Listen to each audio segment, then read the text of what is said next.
Le Tchad a entamé le processus de retour à l'ordre constitutionnel avec l'élection présidentielle du 6 mai 2024. La campagne électorale débutée le 14 avril 2024 avec 10 candidats se poursuit jusqu'au 4 mai. Les acteurs de la société civile qui jouent un rôle majeur dans le processus électoral sensibilisent les citoyens à accomplir leur devoir de vote. Pour en parler, nous recevons Madame Amalker Djibrine Souleymane, coordonnatrice du collectif des associations pour la citoyenneté et la sauvegarde des acquis démocratiques. Madame Amalker Souleymane, bienvenue sur le plateau d'Africa 24. Veuillez s'il vous plaît nous présenter votre organisation, le collectif des associations pour la citoyenneté et la sauvegarde des acquis démocratiques. Je suis membre de la société civile tchadienne et donc je représente les collectifs des associations pour la citoyenneté et la sauvegarde des acquis démocratiques, en abrégé COGSAT, qui est une organisation créée en 2014 et dont l'objectif c'est de renforcer la capacité des organisations de la société civile. Nous avons un grand nombre d'organisations, mais la plupart ont besoin d'être encadrées, appuyées techniquement et orientées dans la vision globale de ce qu'on appelle société civile dans le monde et des rôles que la société civile peut jouer particulièrement ici au Tchad. Nous avons un autre axe qui se focalise un peu plus sur tout ce qui est bonne gouvernance, démocratie et droits humains. Donc nous avons des axes principaux. Comme je le disais tantôt, le premier axe, c'est particulièrement le renforcement des organisations. Et le deuxième axe, nous focalisons sur des activités de développement qui vont dans l'endroit de la bonne gouvernance, la consolidation des acquis démocratiques et la préservation des droits humains. De votre point de vue, quel est le rôle de la société civile dans le processus électoral en cours au Tchad? Partout dans le monde, la société civile elle joue un rôle bien clair. De toutes les manières, pour commencer, les organisations de la société civile ou la société civile en global, c'est les regroupements des citoyens. Nous, on le dit, c'est une auto-organisation des citoyens dans leur propre pays. Et l'objectif principal de la société civile, c'est de constituer un groupe thématique ou groupe d'intérêt bien particulier et de défendre globalement l'intérêt des citoyens. C'est ça l'essence même de la mise en place des organisations de la société civile. Alors, par exemple, si un pays traverse un moment des élections, je pense que pour la société civile, il n'y a pas plus crucial que ces moments, parce que c'est les moments les plus importants pour permettre aux citoyens de choisir qui va les servir pour un mandat bien déterminé. Et cette personne-là, quel est son programme politique, qu'est-ce qu'elle promet, qu'est-ce qu'elle fait, qu'est-ce qu'elle a réalisé, ainsi de suite. Donc, le rôle de la société civile à ces niveaux précis, nous avons des rôles principaux. Le premier rôle, c'est le contrôle. Et donc, le contrôle, ça commence en amont et en aval. En amont, de l'initiative d'organisation des élections, la mise en place des différents organes, est-ce que c'est mis de manière transparente, est-ce que c'est inclusif, est-ce que tout le monde se retrouve là-dedans, est-ce que c'est unanime, et ensuite, dans le processus électoral, l'acceptation des différentes candidatures, la mise en place des critères de sélection des candidats, est-ce que c'est juste, est-ce que c'est crédible, est-ce que c'est vraiment, comment on appelle ça, discriminant, et tout ça, ce sont des procédures en amont que la société civile est censée observer, contrôler et dénoncer. Maintenant, pendant les élections, la société civile elle a un rôle bien particulier, c'est-à-dire s'assurer que les élections se passent de manière transparente et crédible. Et pour ça, elle a les moyens de le faire. Elle a les moyens parce que la société civile, c'est elle la première représentante des citoyens. Elle est constituée même des citoyens.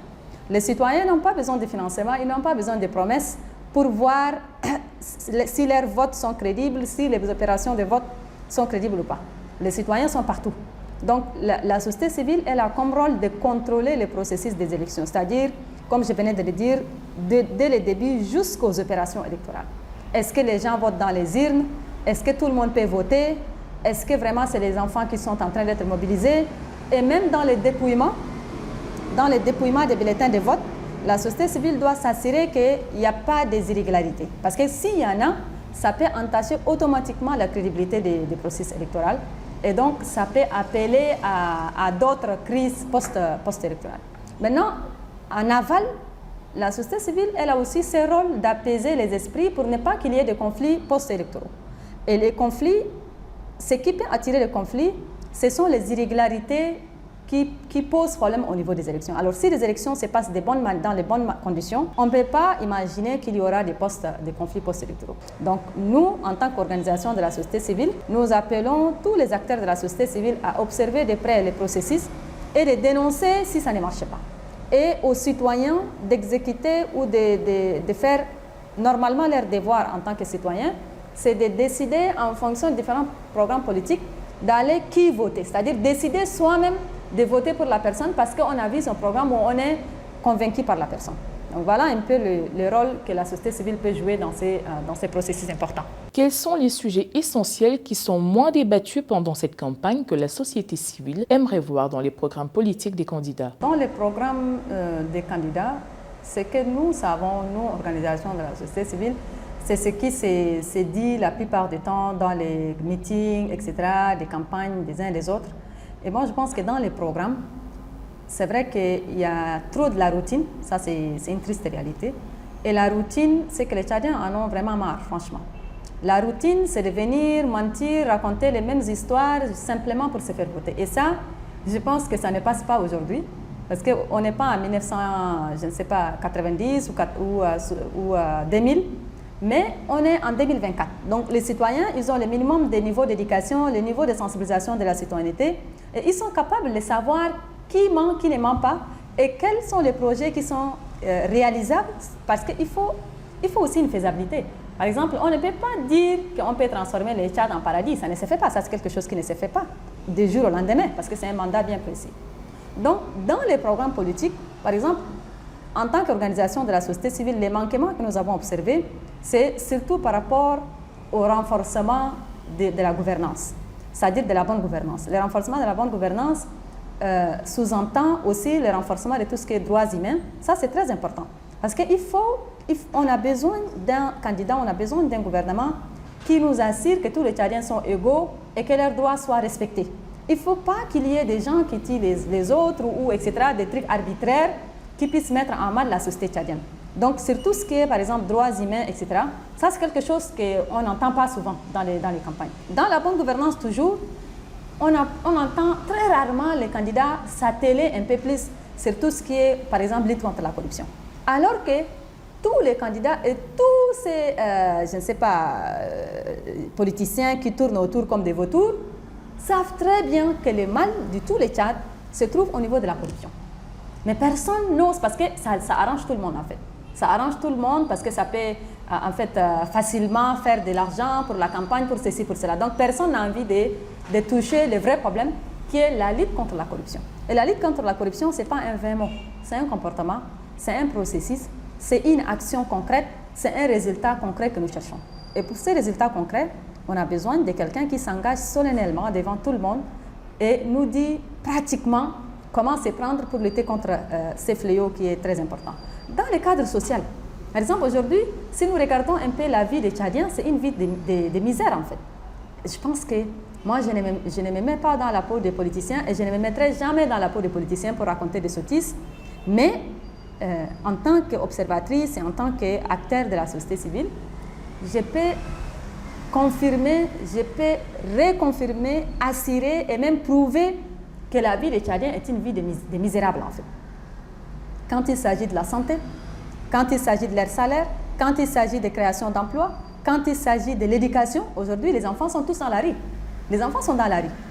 Or, on est en train de partir progressivement, les générations se remplacent. Est-ce qu'on attend se faire remplacer par des enfants qui sont simplement des talibés ou des enfants que nous appelons par exemple des enfants qui sont autour des marchés, qui font de n'importe quoi? Est-ce que c'est ceux-là qui seront capables de diriger ce pays demain? Est-ce que vraiment on est en train de jouer notre rôle en tant qu'aînés, d'encadrer nos cadets et de s'assurer que demain, ils feront mieux que ce que nous sommes en train de faire aujourd'hui? Tout ça, ce sont des questions normalement qui doivent interpeller tous les candidats. Ceci étant dit, à votre avis, quelles sont les attentes des citoyens tchadiens d'un point de vue social vis-à-vis du futur président de la République? Au lieu de s'atteler sur les choses que nous avons entendues depuis des décennies et des décennies et qui n'ont pas apporté grand changement, j'aurais aimé que les candidats puissent s'atteler sur des petites choses, mais qui peuvent apporter un changement concret dans la vie quotidienne des citoyens tchadiens. C'est ça ce que nous cherchons, rien de plus. On demande simplement que les Tchadiens mangent à sa faim.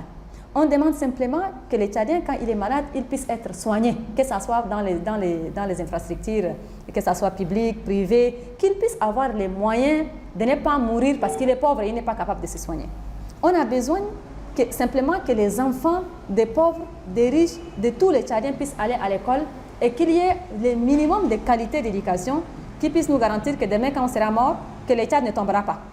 Donc ça, ce sont les minimums de choses sur lesquelles les candidats ne passent pas trop leur temps parce que franchement, ils sont habitués trop dans la routine politique tchadienne qui pensent que la politique, c'est ramasser des ramassis, des quartiers, des cabarets pour faire des meetings, raconter sa vie, se distribuer un peu d'argent et mentir aux citoyens. Les citoyens ne peuvent plus tolérer des mensonges, franchement. Moi, j'exhorte les candidats à aller à l'essentiel. Je les exhorte à être des gens humbles, des gens capables d'avoir les pieds sur terre, de savoir que et ils vont servir ces pauvres citoyens qui sont en train de mépriser. C'est ces citoyens-là qui feront dès ce qu'ils veulent devenir. Donc, ils sont les serviteurs de ces citoyens, qui respectent ces pauvres citoyens et qui s'engagent à avoir le minimum de stabilité sociale pour ces pauvres citoyens. Donc, voilà un peu ce qui manquait dans les différentes campagnes électorales.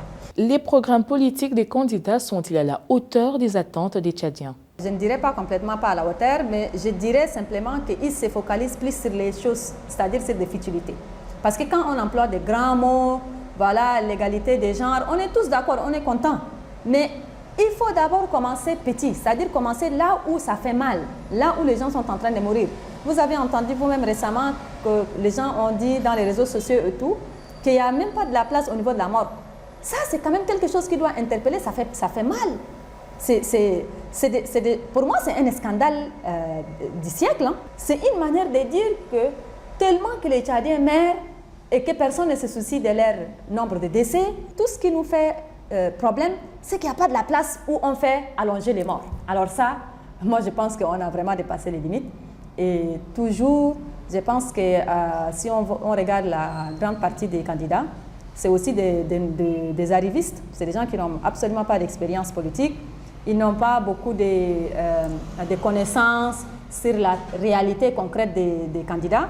Et je pense que des citoyens, excusez-moi, ils se mobilisent et ils se focalisent trop sur la mobilisation des personnes tout autour. Non, ce n'est pas ça qui va sauver le Tchad.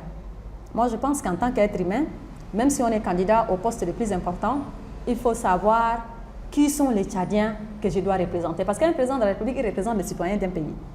Si le niveau de ces citoyens est médiocre, c'est qu'en tant que président, on est médiocre. C'est ça le bon, en fait. Et ça, c'est quelque chose que chacun doit avoir en tête. Ils veulent être médiocres, c'est leur choix. Ils veulent être meilleurs, c'est leur choix. Madame Amalker, comment appréciez-vous les escalades verbales entre les candidats et quelles en seraient les conséquences sur le déroulement du scrutin? Le manque d'expérience est capable de faire tout. Alors, dans la scène politique, ce n'est pas parce que nous, on ne le fait pas qu'on ne maîtrise pas un peu ce qui se passe dans la scène politique. Normalement, la vraie politique, et surtout la vraie campagne, c'est les campagnes des idées, en fait. C'est les campagnes simplement des idées. On n'est pas obligé de se battre, on n'est pas obligé de se... Parce que quand on voit que les candidats sont en train d'escalader, et d'ailleurs à une vitesse incroyable, parce que c'est ce qu'on a tous remarqué, et c'est d'ailleurs de tous les camps, hein, ce n'est pas seulement un seul camp, ça explique qu'ils sont en manque d'idées. C'est ça en fait. Parce que quand on a assez d'idées, on a assez de projets, on a les pieds sur terre. Parce que moi, ce mot est important pour moi, parce qu'un président n'est rien sans les citoyens.